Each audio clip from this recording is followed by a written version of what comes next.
ভাবে ভালো করার। তো এটা আসলে এবার অনেকেই আমরা পরীক্ষা দিয়েছি, 500 জনের মতো, কিন্তু অনেকেই দেখা গেছে যে সব আনসার কারেক্ট করার পর অনেকে রিটেন হয়নি। খুবই দুঃখজনক। তো কিছু আসলে টিপস এন্ড ট্রিক্স এটা ফলো করতে হবে, যাতে আমাদের মানে যে আমাদের নাম্বারটা দরকার, স্পেশালি 2+, হ্যাঁ, সেটা যেন আমরা পাই। সেটার জন্য আসলে আমাদের কিছু টিপস এন্ড ট্রিক্স গুলো ফলো করতে হবে। আমার আজকের প্রেজেন্টেশন সেটা নিয়েই। তো আমি এখন শুরু করছি।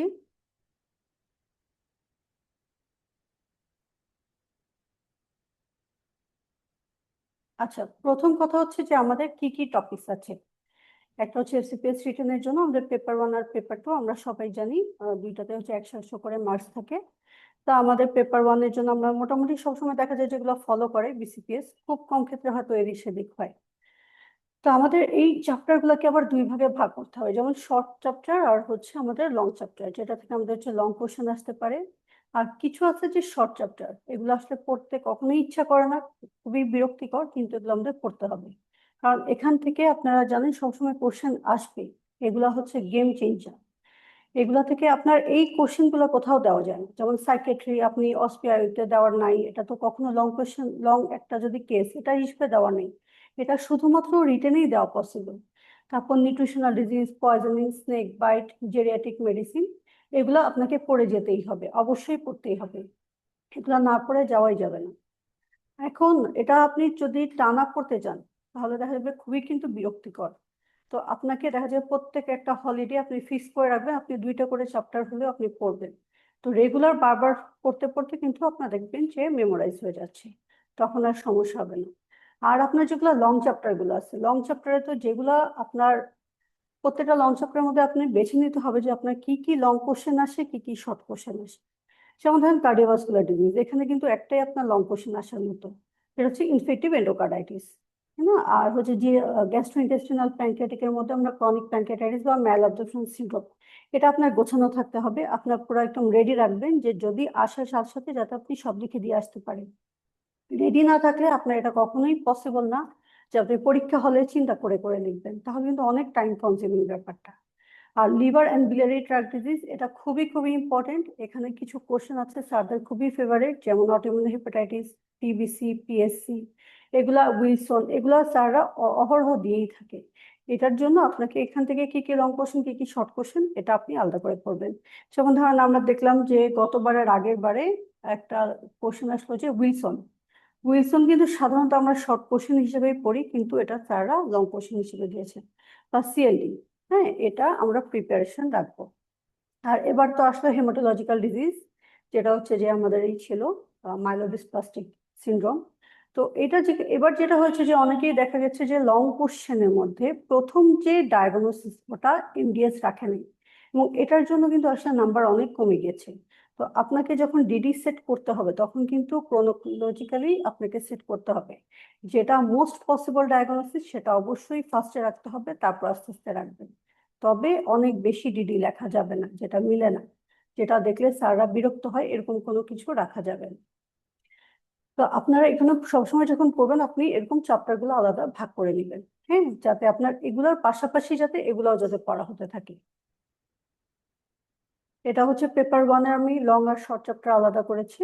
এখন পেপার 2 এর মধ্যেও আপনি যেগুলো হচ্ছে যে লং চ্যাপ্টারে লং কোশ্চেন এবং শর্ট কোশ্চেন এগুলো আলাদা করতে হবে।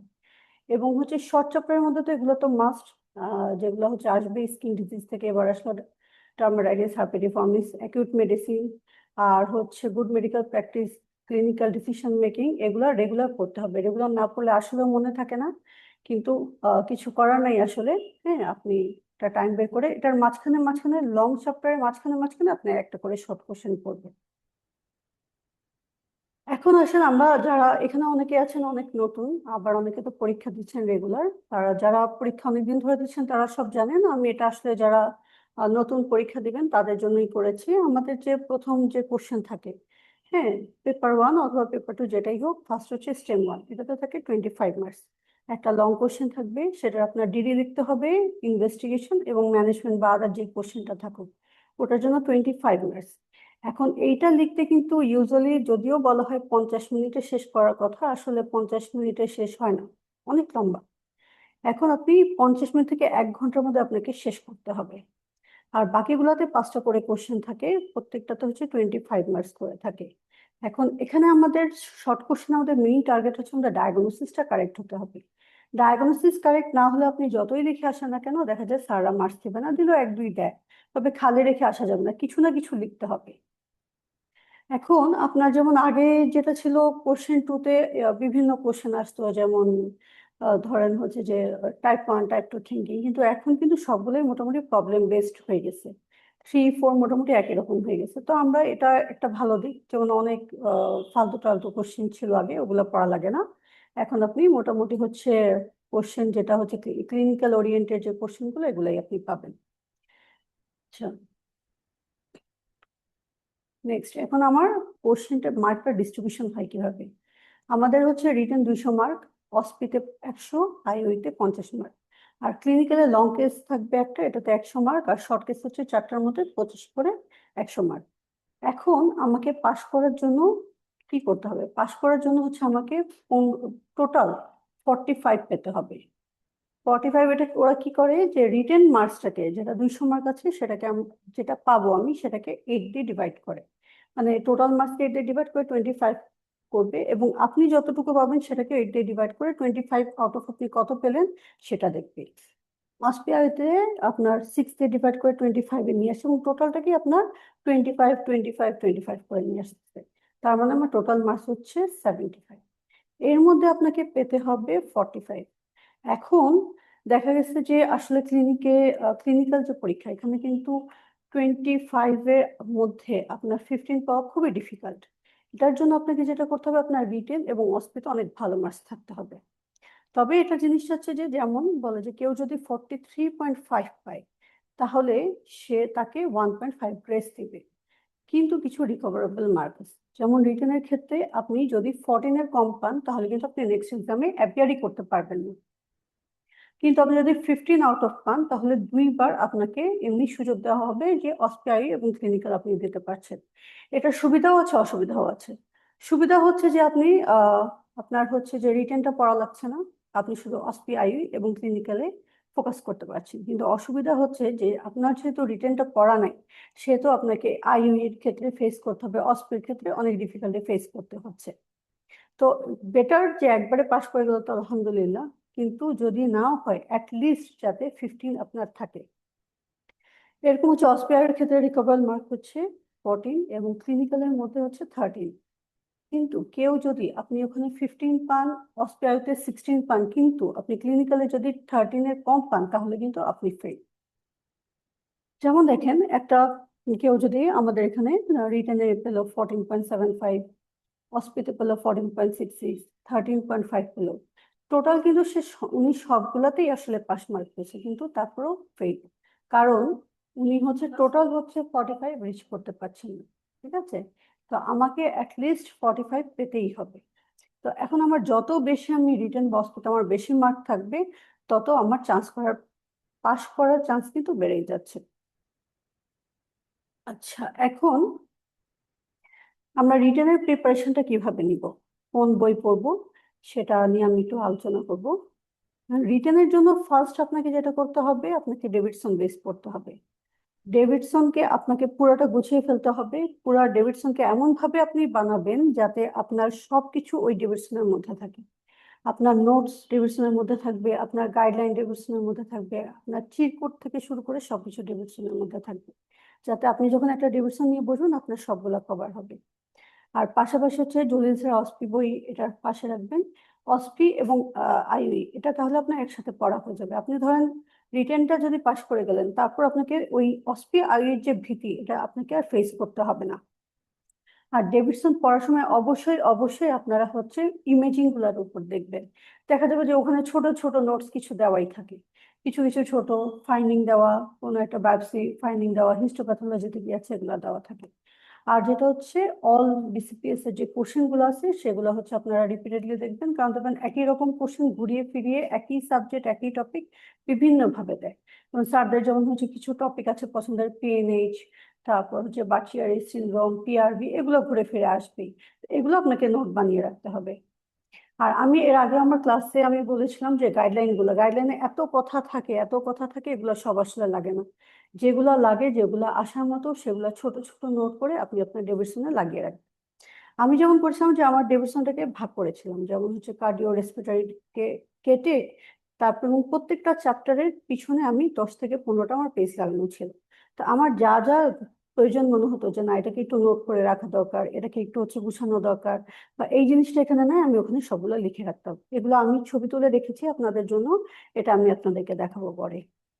আচ্ছা, আচ্ছা আরেকটা আপু, জিনিস হচ্ছে যে আপনাদেরকে, হ্যাঁ, কেউ আচ্ছা কিছু আপা, হ্যাঁ, আপনি যেটা বললেন এই সিস্টেমটা ভালো হয়, কিন্তু আমরা যেটা করি পেপার ওয়ান পেপার টু দুই ভাগ করলে ভিতরে কাগজ ঢুকে দিয়ে গেলে এটা বইটা ফুলে যায়।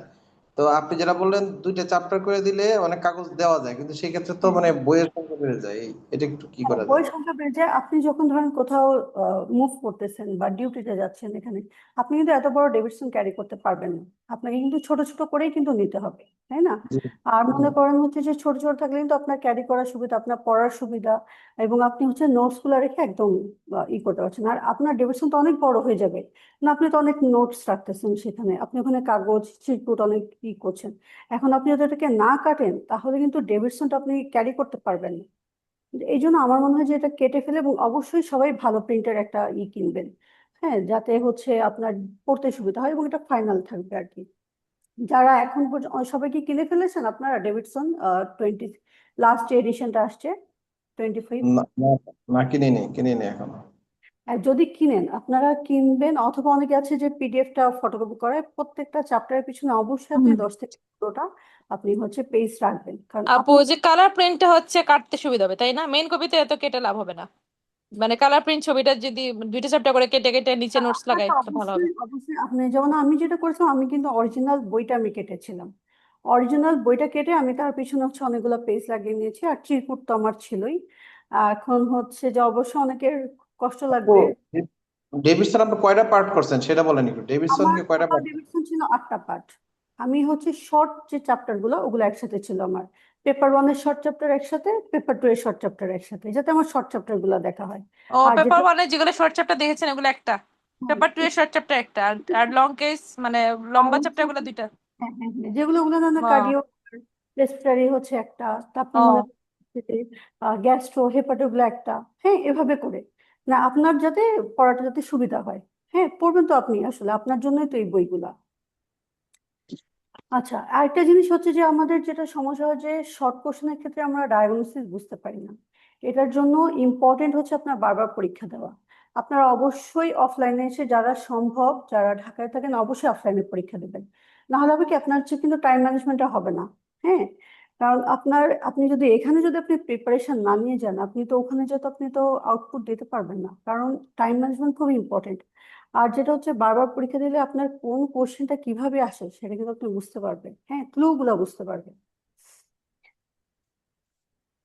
আচ্ছা, এখন আসুন আমাদের লং কোশ্চেন, হ্যাঁ, লং কোশ্চেন নিয়ে আলোচনা করব। আমাদের শর্ট কোশ্চেন নিয়ে একটা মনে হয় রিসেন্টলি একটা ক্লাস হয়েছে, একজন ভাইয়া ক্লাস নিয়েছেন আর কি। তো আমি লং কোশ্চেন এবং শর্ট কোশ্চেনের টিপস এন্ড ট্রিক্স গুলা দেখাবো। আচ্ছা, লং কোশ্চেনে আপনারা first page, 2 page most important, হ্যাঁ। আপনারা তো সবাই জানেন না এটা, যে প্রথমে কিভাবে লিখতে হয়, কি পয়েন্টস এবং ফিচার। প্রথম আমার পেজটা থাকবে কি পয়েন্টস এবং ফিচার, আসলে যেটা কোশ্চেনে দেওয়া থাকবে সেটাই কিন্তু আমরা আসলে লিখবো, হ্যাঁ, একটু সুন্দর করে গুছিয়ে আমরা লিখবো। আর মোস্ট ইম্পর্টেন্ট হচ্ছে যে আপনার সেকেন্ড পেজে, অনেক সময় দেখা যায় যে ফার্স্ট পেজে জায়গা হয়ে যায়, তো হলো অনেক সময় হয় না জায়গা, আপনি পরের পেজে যান, কোনো অসুবিধা নেই। ডায়াগনোসিস, অ্যাকুরেট ডায়াগনোসিস, এবং হচ্ছে যেটা সবচেয়ে বেশি ফিট করে সেটা কিন্তু আপনার সবচেয়ে উপরে রাখতে হবে, পরের দিকে আপনি রাখেন, কিন্তু আননেসেসারি ডিডি রাখবেন না। হুম। আর প্রথম দিকে যেমন দেখা যায় যে ধরেন আপনার এসএলইটা আপনি সুন্দর করে লিখলে ব্র্যাকেটে একটা এসএলই, হ্যাঁ। যে কোনো ডিজিজের ক্ষেত্রে ছোট যেগুলো ফর্ম, যেগুলো ডেভিডসনে দেওয়া আছে, ডেভিডসনে ইউজ করেছে, সেটা আপনি লিখতে পারবেন, কারণ আপনার এতবার লেখা লাগে যে বারবার তো এত সময় হয় না আপনার আসলে, হ্যাঁ, তাহলে তখন আপনি ব্র্যাকেটে শর্ট করে লিখে রাখলে এটা আপনি বারবার ইউজ করতে পারবেন।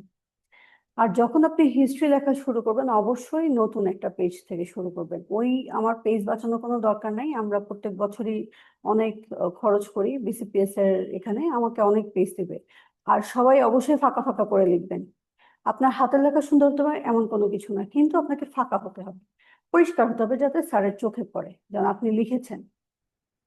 নেক্সট আমরা জানি যে হিস্ট্রি অ্যান্ড জেনারেল এক্সামিনেশন। হ্যাঁ, এটা হচ্ছে আমরা যে কি ইনফরমেশন গুলো দিব, প্রভিশনাল ডায়াগনোসিস।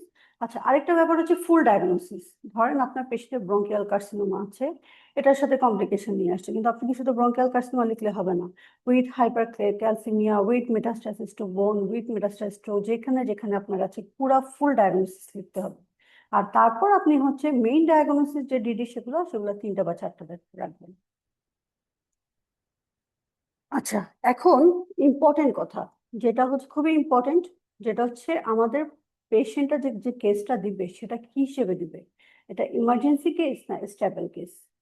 যদি আমাদের একটা ইমার্জেন্সি কেস হিসেবে দেয়, তাহলে আমাকে অবশ্যই ইমার্জেন্সি ম্যানেজমেন্ট আমাকে লিখতে হবে যে আমি it is a medical emergency, I will assess the patient immediately for vitals and manage accordingly.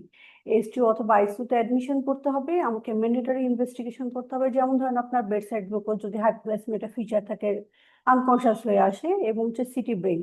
এখন ধরেন একটা patient severe shortness of breadth নিয়ে আসছে, আপনাকে একটা চেস্ট এক্সরে করে আপনাকে এক্সক্লুড করতে হবে তার নিউমোথোরাক্স আছে কিনা। তারপর immediate short history and I will go for ধরো ইভালুয়েশন। এই পয়েন্টটা লিখলে স্যার বুঝবে যে আপনি খুব ভালো কাজ করেন, আপনি ওয়ার্ডে খুব ভালো কাজ করেন, এবং আপনি জানেন কিভাবে হ্যান্ডেল করতে হবে, আপনার ম্যাচুরিটি লেভেল। এটা দেখলেই কিন্তু স্যার মাঝখানে অত কিছু পড়ে না, আসলে এই আমরা হিস্ট্রি এতগুলা লিখে এত কিছু স্যার আর দেখে না, এই ম্যাচুরিটি গুলা দেখে যে আপনি একটা ম্যাচিউর ক্যান্ডিডেট কিনা। আচ্ছা, তারপর হচ্ছে আপনার আর এখন, তারপর আপনি হিস্ট্রিতে গেলেন, এবং যদি ক্রনিক কেস থাকে তাহলে আপনি অ্যাজ ইউজুয়াল যেটা clinical checklist, symptom analysis, systemic evaluation আর স্টেটেড হিস্ট্রি। সিস্টেমিক ইভালুয়েশন আপনারা কিভাবে লেখেন, যারা অনলাইনে আছেন একটু বলেন।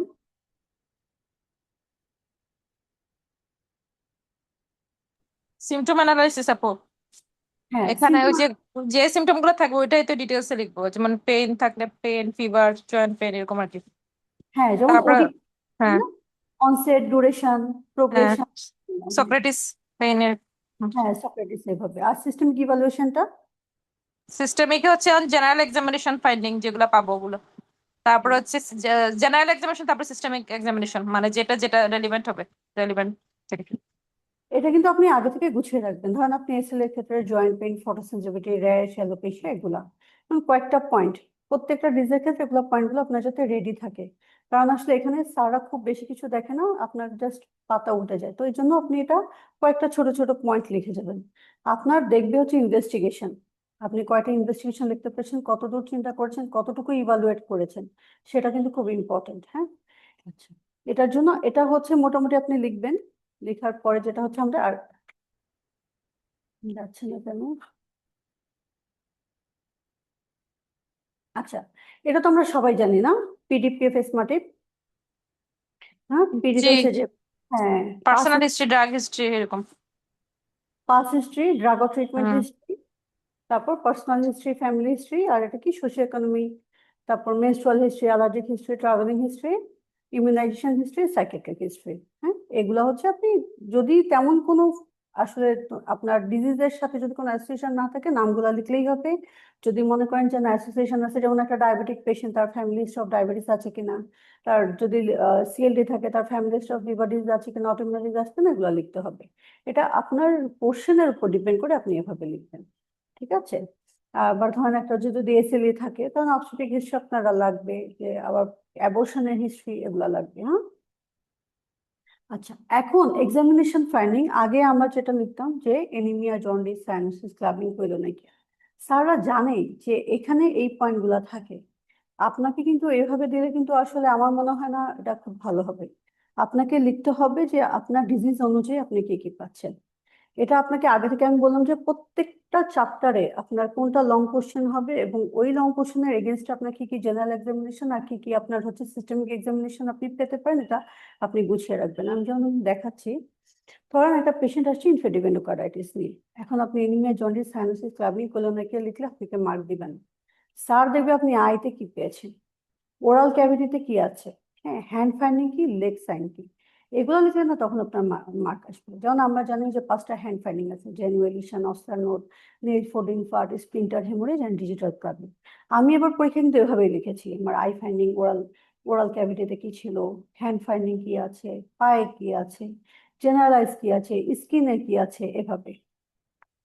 আচ্ছা, এরকম আমি নোট করে রাখতাম। হ্যাঁ, আমি একটু দেখাই। এটা হচ্ছে আমার নোট। এটা ডেভিডসনের মধ্যে আমি চিরকুটে ভাবে বানিয়ে রেখেছিলাম যে ইনফেটিকন্ডোকার্ডিটিস যদি আসে আমার এক্সামিনেশন ফাইন্ডিং, আমার জেনারেল এক্সামিনেশনে আমি আইতে কি পাবো, এগুলো আমার এরকম গুছানো ছিল। আপনারা এরকম গুছিয়ে রাখবেন, দেখবেন এটা অনেক হেল্পফুল হবে আপনাদের জন্য। হ্যাঁ, তখন কারণ আপনার তখন আর এত চিন্তা করতে হবে না যে আমি কি লিখবো, কি ছিল। হ্যাঁ, কারণ এত চিন্তা করার আসলে ওখানে সময় থাকে না, আপনার জাস্ট হাত চলবে, টানা চলবে। তো এখন পর্যন্ত কার কোনো সমস্যা আছে বা আর কোনো কোশ্চেন আছে?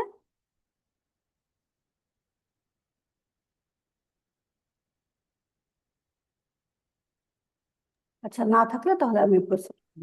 গাইডলাইন গুলার কি মানে এই ডেভিডসনের সাথে অ্যাড করে নিতেন না, এটা আলাদা থাকতো গাইডলাইন? না, না, আমি গাইডলাইন গুলো আমি অ্যাড করতাম।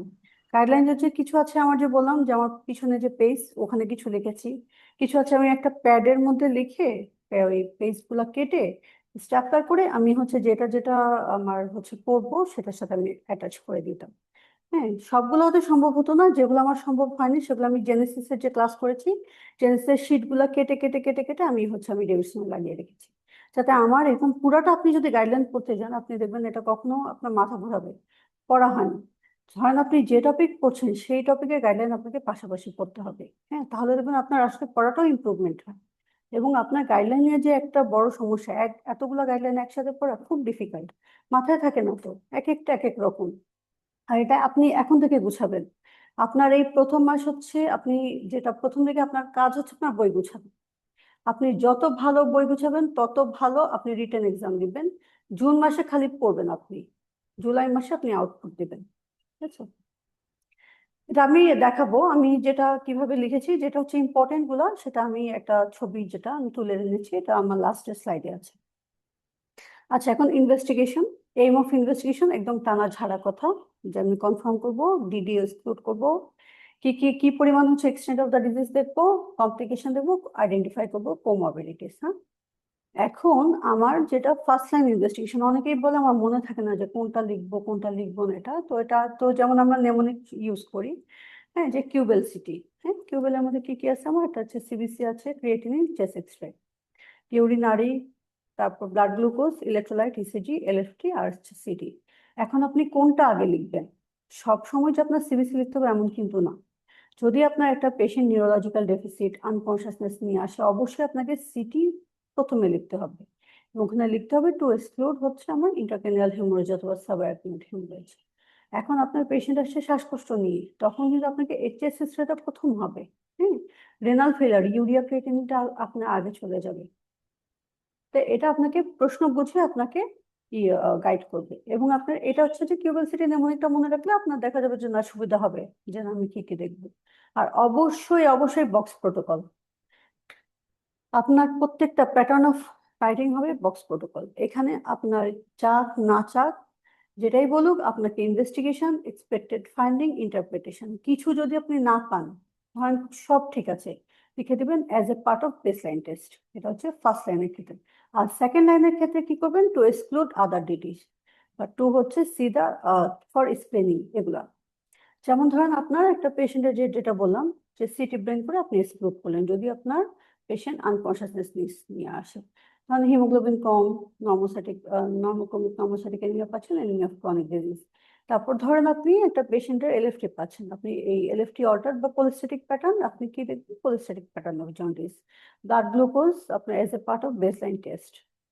যদি পেশেন্ট বয়স্ক হয়, হ্যাঁ, অথবা ডায়াবেটিকের হিস্ট্রি থাকে, তখন তো আপনাকে দেখতেই হবে, তখন আপনাকে ইনক্লুডিং হিমোগ্লোবিন A1C দেখতেই হবে। হ্যাঁ, আচ্ছা, এখন ছোট ছোট ফাইন্ডিং আপনি দিয়ে দিবেন। হ্যাঁ, আর হচ্ছে অবশ্যই 12 ডিসিজি পুরো কথাটা লিখতে হবে। যদি আপনার পেশেন্ট হাইপারটেনসিভ থাকে তাহলে হাইপারটেনসিভ চেঞ্জ, সেটা এলভিএইচ, ওটা আপনি লিখতে পারেন, অথবা যদি কিছু না থাকে তাহলে as a part of baseline test. এখন হচ্ছে second line investigation. Second line ইনভেস্টিগেশনে আপনার অবশ্যই তো এক্সপেক্টেড ফাইন্ডিং, ইন্টারপ্রিটেশন বা প্রবাবল ডায়াগনোসিসটা দিবেন। আপনি ফার্স্টে করবেন যে যেখানে আমি কনফার্ম করবো ডায়াগনোসিস যেটা দিয়ে, যেটা যেটা দিয়ে আপনি কনফার্ম করবেন সেগুলো আপনি আগে আনার চেষ্টা করবেন। না হলে হবে কি, দেখা যাচ্ছে পরে হচ্ছে কনফার্মেটরিটা দেখা যাবে যে আপনি হয়তো মিস হয়ে যাচ্ছে। তো এটার জন্য যেগুলো দিয়ে কনফার্ম করে সেগুলো আগে করবেন। অবশ্যই অবশ্যই স্ক্রিনিং করবেন, প্রত্যেক পেশেন্টের হেপাটাইটিস বি সি এগুলো স্ক্রিনিং এ রাখবেন। এবং মিনিমাম আপনি 20টা এই ইনভেস্টিগেশন লিখবেন। আমি দেখেছি যে ইনভেস্টিগেশন লেখার উপর অনেক ইম্পর্টেন্স দেয় স্যাররা, এবং এটা আপনাকে অনেক চিন্তা করে লিখতে হবে। হ্যাঁ, এটার জন্য আপনি কিন্তু টাইম রাখবেন, আপনার মেইন টাইমটা কিন্তু থাকবে যে ইনভেস্টিগেশনের উপর। হ্যাঁ, এটা আমি হচ্ছে যে একটা ধরেন আপনার পেশেন্ট যদি কোলেস্টেটিক জন্ডিস নিয়ে আসলো, আপনি কি কি দেখবেন এটা।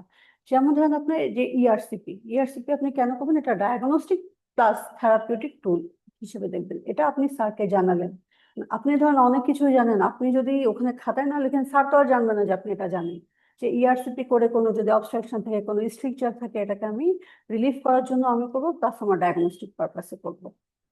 প্রত্যেকটার অবশ্যই ফাইন্ডিং লাগবে এবং হচ্ছে ইন্টারপ্রিটেশন। আচ্ছা, এটা হলো আমাদের ইনভেস্টিগেশন। হ্যাঁ, এখন আসেন ম্যানেজমেন্ট। ম্যানেজমেন্টে কি হচ্ছে, ম্যানেজমেন্ট হচ্ছে আপনার এইম অফ ম্যানেজমেন্ট। এটা তো আপনার যেটা স্পেসিফিক ফার্দার রিল্যাপস প্রিভেন্ট করবেন, কমপ্লিকেশন ক্রিয়েট করার জন্য। যদি আপনার ইমার্জেন্সি কেস হয়, ধরেন আপনাকে কিন্তু ইমার্জেন্সিটা আগে হ্যান্ডেল করতে হবে। ধরেন একটা পেশেন্ট ব্রঙ্কিয়াল কার্সিনোমা, এখন আনকনসিয়াসনেস নিয়ে আসছে, দেখা গেল ইনভেস্টিগেশন করে যে আপনার ক্যালসিয়াম 13। হ্যাঁ, তখন আপনাকে কি করতে হবে, আগে হাইপার ক্যালসিয়ামটা ম্যানেজ করতে হবে, তারপর আপনি আদার ম্যানেজমেন্ট করেন। আর যে কোনো ক্রনিক কেস অথবা ইসে অবশ্যই অবশ্যই পেশেন্ট এডুকেশন মাস্ট। আমি এমন কোনো আনসার নাই যেখানে আমি লিখি নাই যে পেশেন্ট এডুকেশন। আমার যদি শর্ট কোশ্চেন হয় তাহলে আমার জেনারেল ম্যানেজমেন্ট, স্পেসিফিক ম্যানেজমেন্ট। পেশেন্টকে আমার এডুকেট করতেই হবে। হ্যাঁ, পেশেন্টকে আমার জানাতেই হবে। হাইড্রেশন, নিউট্রিশন, জাস্ট এগুলো আপনার পয়েন্ট বাড়বে। আমাকে তো 15 পেতে হবে, তাই না? এটার জন্য আপনার যেভাবে আপনার লিখলে, ধরেন আরেকজন আপনার আগে লিখলো, আপনি পরে লিখলেন না, তখন কিন্তু আপনার মার্কস কমে যাচ্ছে। আচ্ছা, এবং প্রত্যেকটা point important. Specific management, management of complication, comorbidity, monitoring কিন্তু দুইভাবে করবেন আপনি, ক্লিনিক্যাল মনিটরিং অথবা ল্যাবরেটরি মনিটরিং। এবং আপনার ধরেন ল্যাবরেটরি মনিটরিং কি কি দিয়ে করবেন, আপনার কোশ্চেন ওয়াইজ। যেমন ধরেন একটা রেনাল ফেলারের পেশেন্ট আসলো, আপনি কি কি দিয়ে দেখবেন। নেফ্রোটিক সিনড্রোম আছে, তার ইউটিপি দেখতে হবে, ইউরিনারি দেখতে হবে, এগুলো কিন্তু আপনাকে লিখতে হবে। হ্যাঁ, রেফারেল অ্যান্ড প্রগনোসিস, যদি প্রগনোসিস আপনার জানা থাকে ভালো, আর যদি প্রগনোসিস না জানা থাকে লিখে দেবেন প্রগনোসিস ভ্যারিয়েবল। আচ্ছা, এখন পর্যন্ত কার কোনো কোশ্চেন আছে কিনা? এটা হলো আমার হচ্ছে লং কোশ্চেন লেখার কি। হ্যাঁ, ধরেন আপনারা যদি ম্যানেজমেন্টে ধরেন আপনি কোনো কিছুই জানেন না, কিন্তু পয়েন্টগুলো আপনি অবশ্যই টাচ করে যাবেন, এবং বড় বড় করে ফাঁকা ফাঁকা করে লিখবেন যে না আপনি এগুলো দেখেছেন। আর রেফারেল তো অবশ্যই আপনার যে ডিজিজ, সেটা আপনার রেস্ট্রিক্ট মেডিসিন হোক, থোরাসিক সার্জন হোক, নিউরোলজিস্ট হোক, আমরা রেফার দিয়ে দিব। ঠিক আছে, এ পর্যন্ত কার কোনো কোশ্চেন আছে? আপু একটা প্রশ্ন ছিল হ্যাঁ, বলেন। যে ওই ইনভেস্টিগেশনের এইম কি শুধু একটাই লিখবো নাকি ফার্স্ট লাইন সেকেন্ড লাইন আলাদা আলাদা করে লিখতে হবে? এটা একটা ভালো কোশ্চেন করেছেন আপনি, কারণ হচ্ছে অনেকেই দেখলাম যে আমাদের সিনিয়র আপুরা অনেকে হচ্ছে ফার্স্ট লাইনে হচ্ছে আলাদা করে লিখতো, সেকেন্ড লাইনে। কারণ ফার্স্ট লাইনে লিখতো টু গেট এ ক্লু, তো হচ্ছে যে এটা কোনো এটা কিছু আছে কিনা দেখার জন্য। কিন্তু আমি দেখলাম আসলে আমার এত টাইম হয়নি, তখন আমি এই জন্য করি কি, এক লাইনে লিখে ফেলি। একবারে লিখে ফেলে হচ্ছে যে না আমার পুরো এমটা হয়ে গেল। এখন ধরেন আপনার যদি টাইম থাকে বা আপনি যদি মনে করেন যে না আমি অনেক সময় আছে আমার হাতে আছে, তখন আপনি আলাদা করে লিখতে পারেন। কিন্তু আসলে আপনি যদি দেখেন যে না আমার সময় নেই, আপনার তো ইনভেস্টিগেশন গুলোই স্যার দেখবে, স্যার এগুলো মুখস্থ কথা জানে, এইম অফ ইনভেস্টিগেশন, তখন আপনি জাস্ট এটা দিয়ে দিলেই হয়ে যাবে। হ্যাঁ, এই কয়টা কথা দিয়ে দেবে। কিন্তু আপনার ইনভেস্টিগেশন আপনি কি কি করছেন এটা কিন্তু খুব ইম্পর্টেন্ট, এবং এক্সপেক্টেড ফাইন্ডিং সাথে আপনার ডায়াগনোসিস, সেগুলো কিন্তু আপনাকে অবশ্যই অবশ্যই এগুলো অনেক বেশি মার্ক ক্যারি করে। ঠিক আছে। আপু আরেকটা জিনিস, ওই যে হ্যাঁ, স্পেসিফিক মানে একটা যে ইমার্জেন্সি ম্যানেজমেন্ট অংশটা, এটা কি হ্যাঁ, আমরা ওই সিমটম অ্যানালাইসিস এর আগেই লিখে ফেলবো নাকি পরে ম্যানেজমেন্ট অংশের সাথে লিখবো প্রথমে? আপনি প্রথমেই লিখবেন এই যে আপনার যখন আপনি হচ্ছে এই কি ফিচার লিখলেন, হ্যাঁ, তারপর তো আপনি ডায়াগনোসিস লিখবেন, জি। ডিডি লিখবেন। তারপরের কথা যখন ইমার্জেন্সি কেসে তারপরের কথা হবে এই যে এই কথাগুলা, এগুলো মুখস্থ রাখবেন। ইট ইজ এ মেডিকেল ইমার্জেন্সি, আপনি এই কথাগুলো লিখবেন, এগুলো পড়েন, এগুলো কিন্তু একদম প্রথমেই হবে। হ্যাঁ, তারপরে আপনি এই যে next I will go through হচ্ছে এই যে evaluation, clinical checklist and subsequent investigation. আপনি এই কথাগুলো দিয়ে তারপর হচ্ছে লিখবেন, এবং এই কথা যখন লিখবেন তার উপরে ফাঁকা জায়গা রাখবেন, নিচে ফাঁকা জায়গা রাখবেন, যাতে স্যারের চোখ পড়ে যে দেখেন স্যার আমি লিখেছি, আমি ইমার্জেন্সিটা ম্যানেজ করেছি। হ্যাঁ, আমি একটা ম্যাচিউর ক্যান্ডিডেট। না তারপর মানে ওই ম্যানেজমেন্টটা কি এখানে লিখে যাব নাকি ম্যানেজমেন্টটা পরে লিখবে, না, এখানে শুধু এই এখানে কথাটুকু এখানে লিখবো? ম্যানেজমেন্ট লিখবে না, এখানে শুধু আপনি এই কথাগুলো লিখবেন। ম্যানেজমেন্ট আপনি যখন ওই ইমার্জেন্সি কেসে, যখন ইমার্জেন্সি ম্যানেজমেন্ট, তখন আপনি ম্যানেজমেন্টে লিখবেন। এখানে শুধু এতটুকু কথা লিখলে আপনারা স্যার বুঝতে পারবেন যে না, এটা একটা মেডিকেল ইমার্জেন্সি। আর যখন আপনি হচ্ছে যে ম্যানেজমেন্ট অংশে যাচ্ছেন, হ্যাঁ, ইনভেস্টিগেশন আপনার লেখা শেষ, আপনার ম্যানেজমেন্টে যাচ্ছেন, তখন আপনি হচ্ছে ট্রিটমেন্টটা লিখবেন। আপনি যেটা মেইন ট্রিটমেন্ট বা যেটা ইমার্জেন্সি ট্রিটমেন্ট সেটা লিখবেন। ঠিক আছে? আচ্ছা, লং কোশ্চেনে হচ্ছে আমি ডিটেলসে লিখবো, যে first line investigation, second line, মানে শর্ট কোশ্চেন আমি শর্টকাটে লিখবো আসলে, টু দা সব পয়েন্ট। কোশ্চেনে আপনি তো ফার্স্ট লাইনে যে সিবিসি, ইউরিয়া, ক্রিয়েটিন এগুলো করতেই যাবেন না। কারণ হচ্ছে যে আপনাকে তো এগুলো চাবে না, আপনাকে যেগুলো ইম্পর্টেন্ট পয়েন্ট সেগুলোই আপনাকে দিতে হবে, যেগুলো আপনার ডিজিজ কনফার্মেশনের জন্য ইম্পর্টেন্ট। যদি আপনার ধরেন কোনো কিছু ফাইন্ডিং থাকে, হ্যাঁ সিবিসি, যেটা তার ডায়াগনোসিসের জন্য ইম্পর্টেন্ট অথবা প্রগনোস্টিক ফিচার আছে এটার জন্য, তখন আপনি করবেন। যদি আপনার না থাকে এরকম কিছু, আপনি এগুলো লিখতে যাবেন না। গদ বাঁধা ওই বেস লাইন টেস্ট কিন্তু এখানে করবো না, এখানে কিন্তু কনফার্মেটরি টেস্ট করব। ইম্পর্টেন্ট যেগুলো দরকার সেগুলো, এবং অবশ্যই অবশ্যই ডেভিডসন বেস করতে হবে। ঠিক আছে? আচ্ছা, এখন আমি একটু শর্ট কোশ্চেনে আসি। আচ্ছা, লং কোশ্চেনে আর কারো কোনো কোশ্চেন আছে কিনা?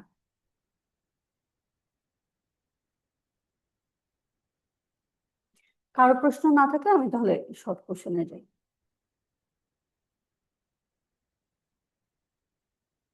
আচ্ছা, এখন দেখেন হচ্ছে শর্ট কোশ্চেনের টিপস এন্ড ট্রিক্স গুলো।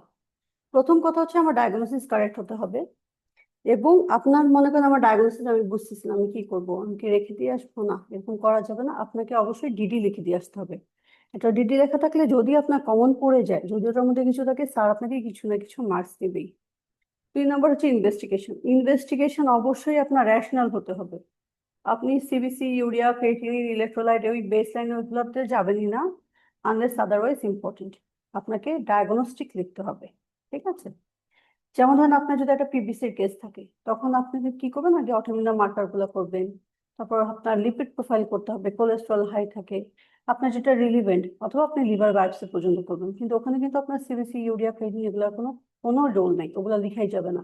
আমরা যখন যে লং কেস দেই, হ্যাঁ, তখন কিন্তু হচ্ছে তখন কিন্তু এটাই যে আপনার ডায়াগনস্টিকটা বলতে হয়। তো আমি যখন প্রথমবার লং কেস দিই, আমি জানতাম না এটা। তো আমাকে যখন স্যার বলছে যে how will you investigate the case, আমি দেখলাম যে আমি যখন বললাম যে স্যার আমি আই উইল ডু হচ্ছে first line test, CBC, urea, creatinine, স্যারের চেহারা এত মলিন হয়ে গেল, মানে আমি তখন বুঝলাম না যে স্যার এত মন খারাপ করলো কেন। তো এখন আমি বুঝতে পারি, পরে তো শুনলাম যে এগুলো আসলে বলতেই হয় না। আপনার যেমন শর্ট কোশ্চেন বলেন অথবা আপনি লং টেস্ট যখন পরীক্ষা দিবেন, তখন আপনার ডেফিনেটিভ কথা বলতে হবে। হুম। আচ্ছা, আর যতগুলো ইনভেস্টিগেশন লিখবেন, এক্সপেক্টেড ফাইন্ডিং মাস্ট অবশ্যই আপনি লিখবেন। যদি আপনার কিছু না থাকে, টু এক্সক্লুড ডিডি, এটা হলেও আপনার লিখে আসতে হবে। এবং শর্ট কোশ্চেনের জন্য আপনাকে প্রিপেয়ার থাকতে হবে। যেমন আপনার প্রত্যেকটা যে আপনি ডিজিজ ডিজিজ সম্পর্কে আপনার তো একটা কনসেপ্ট, ক্লিয়ার একটা কনসেপ্ট রাখতে হবে, এবং প্রত্যেকটা আপনি ইনভেস্টিগেশন কি হবে সাথে আপনার সাথে লিখে রাখবেন যে হ্যাঁ, এটার জন্য আমি কি করবো, এই এক্সপেক্টেড ফাইন্ডিংটা পাবো। কারণ পরীক্ষার হলে আসলে এত কিছু মনে থাকে না, কারণ আপনি অনেক বড় একটা জিনিস মাথায় নিয়ে, এতগুলা পড়া মাথায় নিয়ে যাচ্ছেন। আপনার আগে থেকে প্রিপেয়ার না থাকলে হয় কি, ওই চিন্তা করতে করতে কিন্তু টাইম চলে যায়। আর দেখা যায় আমরা যদিও বলি 8 মিনিট, প্রত্যেকটা শর্ট কোশ্চেনের জন্য 8 মিনিট করে রাখা, আপনার দেখা যায় সবসময় 8 মিনিট এটা পসিবল হয় না। আপনি কোশ্চেন পড়বেন, কোশ্চেন পড়ে বুঝতে টাইম লাগবে, অনেক সময় আপনার কোশ্চেন কমন পড়বে না, তখন কিন্তু আপনার হাতে বেশি টাইম থাকবে না। তো আপনার যদি গোছানো না থাকে, আপনার ওখানে ওই চিন্তা করতে করতে অনেক টাইম চলে যাবে, এবং কোশ্চেন পরেরগুলো কিন্তু ভালো হবে না, সুন্দর হবে না। এর আপু জন্য লং কেসে বলছেন নাকি যে স্যার, মানে জানতে চাইছেন ইনভেস্টিগেশন, আপনি সিবিসি সিআরপি বলছেন? হ্যাঁ হ্যাঁ, কি লং কেসের কথা বলছিলেন? লং কেসে আপনাকে জিজ্ঞেস লং করছিলেন? কেসে আপনি রাখবেন, লং লং লং হ্যাঁ, লং কেসে রাখবেন, কিন্তু শর্ট কেসে কিন্তু রাখা যাবে না এগুলা। মানে সিবিসি সিআরপি এগুলো রাখা যাবে না আলটিমেটলি? Unless otherwise important. হুম। হ্যাঁ, ওটা রাখতে হবে না। আপনাকে ডায়াগনস্টিকটা রাখতে হবে। ঠিক আছে? হুম। আচ্ছা, আর এটা কিন্তু ডেভিডসন বেস থাকতে হবে। হ্যাঁ, যে কোনো হচ্ছে ডেভিডসনের সাথে মিল রেখে আপনি প্রত্যেকটার জন্য কিন্তু স্টিকি নোট বানিয়ে ফেলবেন। আমি আমার ওই যে যে পেজ গুলা ছিল, ওটাতে আমি স্টিকি নোট বানিয়ে আমি হচ্ছে লিখে রাখতাম, অথবা পেজের মধ্যে আমি লিখে রাখতাম যে আমি কি কি গুলা হচ্ছে কিভাবে সাজাবো আর কি। আর এক্ষেত্রেও হচ্ছে আপনার যে কোনো হচ্ছে যদি ইমার্জেন্সি কেস থাকে, এবিসি অ্যাপ্রোচ, এটা লিখতে বেশি টাইম লাগবে না, আইসিইউ এসডিও অ্যাডমিশন। আর যদি আপনার ক্রনিক কেস থাকে, আমি সবসময় আমি জেনারেল ম্যানেজমেন্ট এবং স্পেসিফিক ম্যানেজমেন্ট এভাবে লিখেছি। পেশেন্ট এডুকেশন আমার মাস্ট থাকবেই। হ্যাঁ, পেশেন্ট এডুকেশন, হাইড্রেশন, নিউট্রিশন, তাহলে স্যার আমার করবো যে একটা ম্যাচিওর ক্যান্ডিডেট। হ্যাঁ, অন্যজন যখন লিখবে না, আমি যখন লিখবো তখন অবশ্যই আমাকে মার্কস বেশি দিবে। আচ্ছা, এখন ধরেন আমাদের যেটা হয় যে আমরা মানে ডায়াগনোসিসটা কি হবে এটা বুঝে উঠতে পারি না। হ্যাঁ, শর্ট কোশ্চেনের ক্ষেত্রে যেগুলো বেশি হয়, ডায়াগনস্টিক একটা ডাইলেমা থাকে, তো তখন আমরা এটা এভাবে গুছিয়ে রাখতে পারি। তো যারা এমআরসিপি দিচ্ছেন বা যারা দিয়েছেন অলরেডি পাস করছেন তাদের জন্য কিন্তু খুব ইজি, কারণ ওনারা যেগুলো কোশ্চেনগুলো পড়ে আসছেন তারা দেখবেন যে খুব সুন্দর হচ্ছে ডায়াগনোসিস পারে। তো আমি পারতাম না, তবে আমার অবশ্য যে আমার যে পার্টনার ছিল, রিডিং পার্টনার, ওনারা দুইজনে হচ্ছে এমআরসিপি পার্ট 1 করা। তো তারা আমাকে বললো যে আপু এইভাবে এইভাবে আপনি পড়েন, তাহলে দেখবেন যে আপনার ডায়াগনোসিস মিস হবে না। যেমন ধরেন একটা ইউসিনোফিলিয়া নিয়ে দেখেন আপনি কতগুলো আপনার ডায়াগনোসিস আসতেছে। যদি ইউসিনোফিলিয়া র্যাশ সাথে যদি অ্যাকিউট কিডনি ইনজুরি নিয়ে আসে, আমার ডায়াগনোসিস কিন্তু অ্যাকিউট ইন্টারস্টিশিয়াল নেফ্রাইটিস। আপনার ধরেন ইউসিনোফিলিয়া আছে, অ্যাজমার একটা হিস্ট্রি আছে, আপনাকে সিনারিওতে দিল আইজিই বেশি, তাহলে আপনি কি এবিপিএ চিন্তা করবেন। ওই পেশেন্ট যদি সাইনোসাইটিস থাকে, পলিপ থাকে, তাহলে এজিপিএ। আবার এই পেশেন্ট কিন্তু পেরিফেরাল নিউরোপ্যাথিও থাকতে পারে। যেমন এবার আমাদের কিন্তু একবার একটা ইসে আসছে হসপিটালে, যে হচ্ছে পেরিফেরাল নিউরোপ্যাথি ছিল, সাথে ইউসোনোফিলিয়া ছিল, প্যানের একটা হিস্ট্রি আর কি ছিল, ভাস্কুলাইটিস প্যানের একটা হিস্ট্রি ছিল। আর ধরেন হচ্ছে যে লিম্ফোমাতে আমরা জানি ইওসিনোফিলিয়া থাকে, ফিভার থাকে, লিম্ফেডোপ্যাথি থাকবে। তো যদি আপনার দেখেন যে না আমার তো বুঝতে অসুবিধা হচ্ছে, তখন আপনি এই ছোট ছোট পয়েন্টস গুলো লিখে রাখবেন, যে এটা হলে আমি এটা চিন্তা করবো, এটা হলে এটা চিন্তা করবো, তাহলে আপনার ডায়াগনোসিসটা কারেক্ট হবে, ডায়াগনোসিসটা ভুল হবে না। হ্যাঁ, আর দেখবেন স্যাররা কিন্তু ওই ক্লু গুলাই দেয়, যেগুলা দেখা যাচ্ছে যে রেগুলার একই ক্লু গুলো দিয়ে থাকবে। যেমন হচ্ছে যে আমরা গ্রানুলোমাটোসিস উইথ পলিনেজাইটিস, এটার মধ্যে এটা সাইনোসাইটিস, এপিস্ট্যাক্সিস, রেনাল ইম্পেয়ারমেন্ট, এগুলো দিয়ে কিন্তু আপনাকে কোশ্চেন দিবে। হ্যাঁ, তা আপনি যদি এটা ছোট ছোট লিখে রাখেন পাশে, যে এটা এটা আমার ক্লু, এই ক্লু দিলে আমি এই ডায়াগনোসিসটা লিখব। আচ্ছা, এখন কোশ্চেনটা হচ্ছে যে 33-year-old women attended at OPD with cough and shortness of breath for last 3 months. She also complains of occasional joint pain and weight loss of হচ্ছে 5 kg over this period. Examination of patient anemic এবং bilateral facial nerve palsy. Investigation এ hemoglobin 10, ESR হচ্ছে high.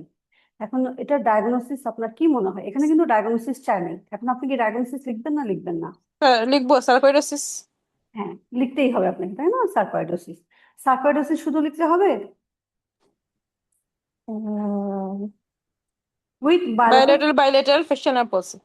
এটা পুরোটা লিখতে হবে আপনাকে। হ্যাঁ, ঠিক আছে, আমি শুধু সার্কোইডোসিস এখানে লিখেছি, কিন্তু আপনাকে এটা পুরোটা লিখতে হবে। এখন আপনার যদি 4টা ইম্পর্টেন্ট ইনভেস্টিগেশন করার কথা বলবো, হ্যাঁ, তাহলে আপনি কি লিখবেন? সেরাম ক্যালসিয়াম, সেরাম এসি, হ্যাঁ, আর তারপরে হচ্ছে HRCT চেস্ট, হ্যাঁ HRCT চেস্ট, লিম নোট থাকলো বাইপসি। ব্রঙ্কোস্কোপি, আর ব্রঙ্কোস্কোপি, ইয়েস, আপনাকে ব্রঙ্কোস্কোপি না লিখলে কিন্তু মার্ক পাবেন না। ব্রঙ্কোস্কোপি উইথ ব্রঙ্কিয়াল বায়োপসি করতে হবে আপনাকে, তাই না? Cobblestone appearance. কনফার্মেটরি তো এটাই টেস্ট, এবং আপনি হচ্ছে লিখে দিবেন পাশে করে যে ব্র্যাকেটে কনফার্মেটরি, আপনি জানেন যে এটা কনফার্মেটরি। যে কোনো ক্ষেত্রে আপনার বায়োপসি এবং ইমেজিং খুব ইম্পর্টেন্ট। হ্যাঁ, এটা অবশ্যই রাখবেন। যেমন দেখেন যে 2 রেনাল ম্যানিফেস্টেশন, 2 কিডনিস ম্যানিফেস্টেশন, আপনারা জানেন। আচ্ছা, বলেন তো 2টা রেনাল ম্যানিফেস্টেশন কি কি হবে? রেনাল ফেলিউর, রেনাল ফেলিওর কি ডেভিডসনে আছে? আপনার ছবিটা আছে না, ছবিটার মধ্যে কি কি ছিল? আচ্ছা, প্রত্যেকটা ইসের চ্যাপ্টারে একটা করে মানুষ থাকবেই, এবং ওই মানুষের আশেপাশে অনেকগুলো লেখা থাকবে, এগুলো অবশ্যই আপনাকে মুখস্থ রাখতে হবে এবং গুছিয়ে ফেলবেন। ওটার মাথা থেকে পা পর্যন্ত আপনি যদি দেখেন এই ডিজিজে কি কি হবে। হুম, ঠিক আছে, এটা কি কি ছিল? রেনাল ম্যানিফেস্টেশন, নেফ্রোক্যালসিনোসিস ছিল, হাইপারক্যালসিউরিয়া, তাই না? এইগুলা। আচ্ছা, কিউটিনিয়াস ম্যানিফেস্টেশনের লুপাস, জন্য পার্নিও আর ইরাইডামা নোডোসাম। হ্যাঁ, এটা মনে হচ্ছে। আচ্ছা, আর হচ্ছে কি 4টা মেইন ড্রাগ। হ্যাঁ, এখন সার্কোইডোসিস আপনার এতই ইম্পর্টেন্ট, এটা কিন্তু বারবারই আসে, যে কোনো ভাবে আসে, অস্পিতে আসবে, রিটেনে আসবে, বিভিন্ন ভাবে ঘুরে ফিরে আসবে, কারণ এটা কিন্তু আপনার লংগেস্ট দেওয়ার সুযোগ নেই। লংগেস্ট দিলেও আসলে খুব মানে এটা সাধারণত স্যাররা দেয় না। তো এটা আপনাকে রিটেন বা অস্পি, এটার জন্য আপনাকে গুছিয়ে ফেলতে হবে। যেমন হচ্ছে আপনার কি কি আপনি নন ইনভেসিভ টেস্ট করবেন, কি কি ব্লাড ইনভেস্টিগেশন করবেন, কি কি আপনি ইমেজিং করবেন, কি কি কনফার্মেটরি করবেন। হ্যাঁ, এইভাবে আপনাকে যদি লিখে ফেলেন এবং সাথে ম্যানেজমেন্টটা লিখে ফেলেন, পরবর্তীতে আপনাকে কেউ ঠেকাতেই পারবে না। এবং প্রত্যেকটা ডিজিজের ক্ষেত্রে আমি এভাবে করে হচ্ছে করবেন। আমি দেখাচ্ছি। আচ্ছা, যেটা হচ্ছে যে কি সার্কোইডোসিস উইথ বায়োল্যাটারাল ফেশিয়াল নেপ্লাসি হবে। এখানে আপনি ফুল ব্লাড কাউন্ট লিখতে পারেন, কারণ এখানে লিম্ফোপেনিয়া এটা খুবই ইম্পর্টেন্ট। এটা একটা হচ্ছে প্রগনোস্টিক মার্কার। হ্যাঁ, ক্যালসিয়াম হাই হবে, এসি লেভেল হাই হবে, এক্সরেতে বায়োল্যাটারাল হাইলার লিম্ফাডেনোপ্যাথি। HRCT চেস্টে আপনি এটাও লিখতে পারেন। আপনার হাতে সময় কম, আপনি ফিচার অফ ডিপিএলডি লিখে দিবেন। আর bronchoscopy with bronchial biopsy and histopathology, biopsy, FNAC এগুলা প্রসিডিউর। এগুলা শুধু লিখে আপনি যদি হিস্টোপ্যাথোলজি না লিখেন, তাহলে আপনি কিন্তু টেস্টের নামটা লিখলেন না, আপনি শুধু প্রসিডিউরের নামটা লিখলেন। হ্যাঁ, তাহলে এই জন্য অবশ্যই এটার সাথে উইথ হচ্ছে হিস্টোপ্যাথোলজি লিখতে হবে এবং ফাইন্ডিংটাকে আপনি দিবেন। আচ্ছা, এটা হচ্ছে রেনাল ম্যানিফেস্টেশন, ঠিক আছে। আর হচ্ছে যে আমরা জানি রাইথোমোনোরসন হবে লুপাস পানিও, স্কিন প্ল্যাক, নোডুল, ইনফিলট্রেশন অফ স্কার। এটা হচ্ছে আমার নোট। এটা কিন্তু আমার নোট বলেই আমি পেরেছি, আপনাদের ক্ষেত্রেও আপনারা নিজের নোট বানাবেন। আর হাতে লেখা কোনো ম্যাটার করে না, কারণ হচ্ছে যে আমার পরীক্ষার খাতায় হাতে লেখা এরকম ছিল না, খুবই বাজে ছিল। কিন্তু আপনার জিনিসটা কন্টেন্ট আপনার ভালো থাকতে হবে। যেমন আপনি হচ্ছে যে আমার নন ইনভেসিভ টেস্ট, ব্লাডে আমি কি কি করব, ইমেজিং এ আমি কি কি করব, এমটি টেস্ট এটা যেহেতু ডেভিডসনে আছে এবং ওখানে লেখা আছে প্রেজেন্স অফ এনার্জি। হ্যাঁ, এটা আপনি লিখলে ভালো। লাং ফাংশন টেস্ট, এটা তো রেস্ট্রিকটিভ টাইপ অফ হচ্ছে যে লাং ডিজিজ, ইউরিনারি ক্যালসিয়াম, আর আপনার হচ্ছে যে ব্রঙ্কোস্কোপি, যেগুলো হচ্ছে ইনভেসিভ টেস্ট। এখন আপনাকে এটা যেভাবে কোশ্চেন দেখ, অসপিতে দেখ, ইসে দেখ, শর্ট কোশ্চেনে দেখ, যে তুমি ব্লাড লেখো, ইমেজিং দাও, আর হচ্ছে ইনভেসিভ কি টেস্ট করা যাবে, আপনাকে কোথাও কোনো আটকাতে পারবে না। ঠিক আছে। এখন এটার ম্যানেজমেন্টও আমার এরকম, যেমন আমি বললাম যে আমার সব ম্যানেজমেন্ট, কোনোদিন জেনারেল ম্যানেজমেন্ট ছাড়া আমার কোনো ম্যানেজমেন্ট হয়নি। প্রত্যেকটা পেশেন্টের এডুকেশন তো মাস্ট, এবং তার সাথে হচ্ছে যে পেশেন্ট তো সানস্ক্রিন ইউজ করতে বলতে হবে, রোদে যাওয়া যাবে না, এবং আমার হচ্ছে যে এটা হচ্ছে ট্রিটমেন্ট, সাথে প্রগনোসিস কি, কজ অফ ডেথ কি। হ্যাঁ, এভাবে করে আপনারা প্রত্যেকে নিজের নোট বানাবেন। নিজের নোট না বানালে কোনো পাস হবে না। আপনারা দেখবেন যে যারা পাস করেছে তারা প্রত্যেকেই, তাদের নিজের নোট আছে, নিজের চিরকুট আছে, তারা ডেভিডসন সবাই বুঝান। যখন আপনি ডেভিডসন বুঝে ফেলবেন, তখন আপনাকে দেখবেন যে প্রিপারেশন অনেক ইজি হয়ে গেছে। আচ্ছা, এখন হচ্ছে যে আপনার গাইডলাইন এবং এই বোর্ডটা কি আপনি ডেভিডসনে লাগিয়ে রাখছেন নাকি আলাদা মানে করছেন? আমার ডেভিডসনের যে মাঝখানে মাঝখানে যে জায়গাগুলো ছিল, আমি বললাম যে না, আমি 10টা করে পেজ করে আমি লাগানো ছিল, ওখানে আমি সেগুলো লিখে ফেলছি, যেটাতে আমার প্রবলেম হতো আসলে। হ্যাঁ, তো দেখা যাচ্ছে যেগুলো এবং যেগুলো repeatedly আসে, এই কোশ্চেন গুলো দেখবেন আপনার কিছু কোশ্চেন রিপিটেডলি আসে, এগুলো আপনি গুছিয়ে ফেলবেন আপনার ডেভিডসন, যাতে আপনার কোনো সমস্যা নেই। আপনার অসপিও কভার হচ্ছে, আপনার আইও কভার হবে, আপনার হচ্ছে শর্ট কোশ্চেনও কভার হয়ে যাবে। ঠিক আছে। আচ্ছা, এখন আসেন হচ্ছে, আচ্ছা আর কারো কোনো প্রশ্ন আছে শর্ট কোশ্চেন নিয়ে?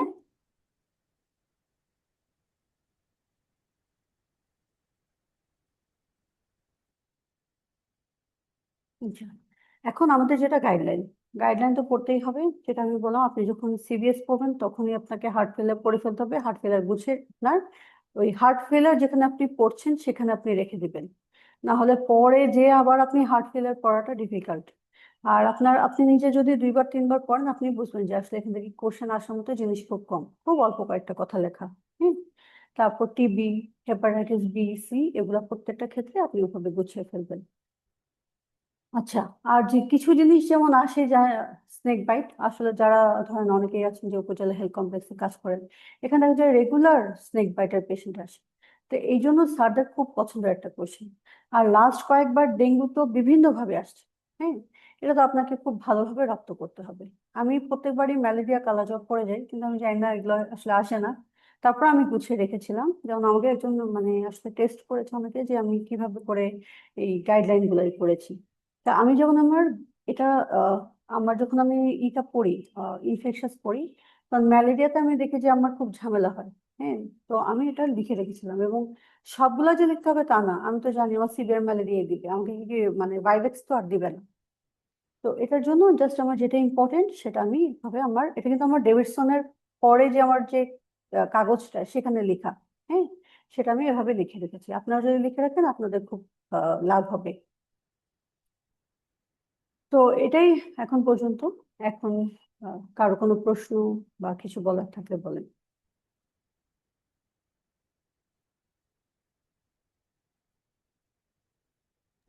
আপু, প্রত্যেকটা সিস্টেম ওয়াইজ যে হাই লেভেল টপিক গুলা আমাদেরকে দেওয়া যায়, যেমন আপনারা তো পরীক্ষা দিয়ে আসছেন, মানে ওই যে পেপার 1 বা পেপার 2 এর প্রত্যেকটা ইয়ে অনুযায়ী একসাথে করে আপু মানে সিস্টেম হয়ে যায়, রেসপিরেটরি সিস্টেম, কার্ডিওলজি, নিউরো। এটা করলে আমরা নোট করতে পারতাম, কারণ অনেক কিছুই তো ইম্পর্টেন্ট, কিন্তু কয়টা জিনিস নোট করবো, কিভাবে করবো, এটা তো গোছানো অনেক ডিফিকাল্ট। আসলে সব জিনিস আপনি নোট করা পসিবল হবে না তো। না, আমি তো সবকিছু নোট করা নাই আমি। তো আমি তো সবসময় আসলে অনেকদিন ধরে আমি জেনেসিস এর সাথে যুক্ত, যদি আমি পরীক্ষা অনেক পরে ক্লিয়ার করি। কিন্তু আমি এই যে জেনেসিস থেকে ধরেন আপনাদের এই এক একটা তো পরীক্ষার সিস্টেম ওয়াইজ তো আপনাদের হবে, পরীক্ষা হবে। তো পরীক্ষা যখন হবে কোনো কোশ্চেন গুলো পাবেন, কোশ্চেনের যে আনসার গুলো আছে ওটা কেটে কেটে আপনি ডেভিডসনে লাগিয়ে রাখবেন। তাহলে হবে কি, আপনার ধরেন যেটা নোট করা লাগবে না, কিন্তু আপনার ঠিকই এটা হচ্ছে কালেক্টেড হয়ে থাকলো। যেমন দেখেন যে আমাদের যেটা হয়, যে কিছু জিনিস আছে, জেনেটিক্স এর কিছু কোশ্চেন আছে, ওই কিছু তো এগুলো রেগুলার আসতে থাকে, এনজিএস, আরো জেনেটিক কাউন্সেলিং। এগুলো আমি যখন হচ্ছে এখানে ক্লাস করেছি বা এখান থেকে যে নোটটা দিয়েছে, আমি ওটা কেটে কেচি দিয়ে কেটে আমি হচ্ছে ওই ওই জায়গাটায় লাগিয়ে রেখেছি। মানে এত তো আসলে নোট করা পসিবল হয় না। হ্যাঁ, আপনি তো ফার্দার ইনশাল্লাহ ক্লাস হবে এখানে, হ্যাঁ, আপনি যদি এখানে যুক্ত থাকেন অথবা এক্সাম গুলো মাস দিবেন, তখন আপনি ওভাবে কেটে কেটে আপনি ডেভিডসনটাকে গোছাবেন। ইম্পর্টেন্ট কথা হচ্ছে আপনাকে ডেভিডসনকে গোছাতে হবে একটা কমপ্লিট প্যাকেজ। হ্যাঁ, কারণ হচ্ছে নাহলে এতগুলা আসলে আপনি পরীক্ষার আগের দিন রাতে যেটা মনে হয় যে আমার সব গোছানো আছে, এই বই সেই বই, এতগুলো বই আসলে দেখা যায় না, খুব ডিফিকাল্ট হয়।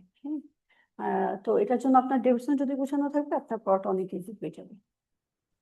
আচ্ছা আপা, আপনি কি ডেভিডসন গুছানোতে ওসপি এবং আইওই এইগুলো কি নিয়ে আসছেন ডেভিডসনে, নাকি শুধু রিটেন? না, ডেভিডসনে যেটা হচ্ছে যে কিছু জিনিস আছে আপনি দেখবেন যে ডেভিডসনে খুব ভালো লেখা নেই। কিছু জিনিস দেখবেন যে ওগুলার আনসার গুলো আপনার হচ্ছে জলিল স্যার অসপি বইতে আছে। হ্যাঁ, আপনি যদি দেখেন যে পিএনএইচ এর আপনার যে ইনভেস্টিগেশন, এটা কিন্তু ডেভিডসনে খুব ভালো লেখা নেই। এটা আবার জলিল স্যার অসপি বইতে খুব ভালো লেখা আছে। ওই জলিল স্যার অসপি বইটা থেকে যেটা লেখা আছে সেটা আপনি আপনার ডেভিডসনে লাগিয়ে রাখবেন, শিটকুট হিসেবে লাগিয়ে রাখবেন। ঠিক আছে, তো আপনাকে এই জন্য আমি কিন্তু বইতে বলেছি ডেভিডসন তো অবশ্যই, পাশাপাশি আপনি জলিল স্যারের বইটা রাখবেন, তাহলে কিন্তু আপনার এসকিউ কিন্তু অনেক ইমপ্রুভ হবে এবং আপনার অস্পিও হচ্ছে আপনার পড়া হয়ে যাবে। আর আইওইর জন্য কিন্তু আপনি ডেভিডসন নিয়ে আনা, ডেভিডসন, ও আচ্ছা, সবাই প্রত্যেকে বক্স কোনদিন মিস করবেন না। আপনি দেখবেন যে বক্সগুলো পড়লে আপনার আইওই পড়া হয়ে যাচ্ছে, এবং এটার প্রত্যেকটা জানি না যে প্রেগনেন্সির সাথে যেগুলো রিলেটেড সেগুলো আপনাকে অবশ্যই পড়তে হবে। আইবিডি উইথ প্রেগনেন্সি, তারপর ম্যাটার্নাল মেডিসিনও কিন্তু খুব ইম্পর্টেন্ট। হ্যাঁ, ওগুলা বললাম যে ছোট চ্যাপ্টার থেকে অনেক কোশ্চেন আসে। আগে আমি ভাবতাম যে এত কোশ্চেন যেখানে আসে, তাহলে আমি যে এত ক্লিনিক্যাল ওরিয়েন্টেড পড়লাম, এতগুলো পড়লাম, তাহলে এগুলো কোথায় আসে? এগুলো আসবে আপনার অসপিআইতে। আর কিছু কোশ্চেন স্যাররা রেখেই দেয় আপনার হচ্ছে লং কেসে দিবে। হ্যাঁ, যে কিছু কোশ্চেন আর কিছু ডিজিজ তো থাকে আপনার শর্ট কেসে দেওয়ার জন্য, এগুলো স্যারদের ভাগ করা থাকে, যেগুলো আপনি কোথাও দিতে পারবেন না সেগুলো আপনার এই যে রিটেনের মধ্যে দিবে। নাহলে তো আমি পড়বো না, স্যাররাও জানে যে আমরা এগুলো পড়ি না। হ্যাঁ, এখন পড়তে, যাতে এগুলো যাতে আমরা নলেজ থাকে, এটার জন্য এই শর্ট চ্যাপ্টার গুলো আপনাকে অবশ্যই পড়তে হবে।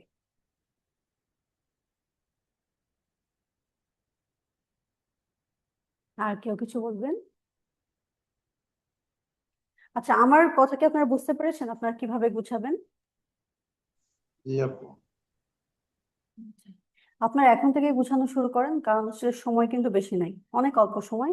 আর অবশ্যই অবশ্যই ফেসবুক রিল, শর্টস এগুলা বাদ। হ্যাঁ, আপু আপনার কাছে একটু রিকোয়েস্ট ছিল, যদি আর কি আপনি যেগুলো গুছিয়েছেন, আপনার মানে এই কয়েকটা ছবি দেখলাম, এগুলোতে দেখলাম যে ঠিক সুন্দরভাবে গুছানো আছে।